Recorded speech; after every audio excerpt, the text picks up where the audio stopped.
Hi hello, ഇന്നത്തെ പോത്തുംകാല് വെക്കാൻ പോവുകയാണ്. കഴുകി ഇങ്ങനെ വൃത്തിയാക്കി വെച്ച പോത്തുംകാലിലേക്ക് ഉപ്പ്, മുളക്, മഞ്ഞൾ, മല്ലി എന്നിവ ചേർത്തിട്ട് മുളക് പൊടി എല്ലാം കൂടെ ചേർത്തിട്ട് ഇളക്കി യോജിപ്പിച്ചിട്ട് ചെറിയ ഉള്ളിയും ചേർക്കണം. 1 കിലോ ചെറിയ ഉള്ളി ചേർത്തിട്ടുണ്ട്. പിന്നെ ആവശ്യത്തിലധികം വെള്ളം ചേർത്തിട്ട് വേണം ഇത് വേവിക്കാൻ. കാരണം 5 മണിക്കൂറെങ്കിലും ഇത് വേവേണ്ടതുണ്ട്.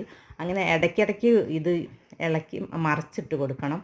എന്നാലേ നന്നായിട്ട് വേവുള്ളൂ. ഇങ്ങനെ വെന്ത് കുറുകിയ ഈ ചാറിലേക്ക് ഇത്തിരി ഗരം മസാല, കുരുമുളക് പൊടി ലാസ്റ്റ് ചേർത്തിട്ട് ഇളക്കി കൊടുക്കണം.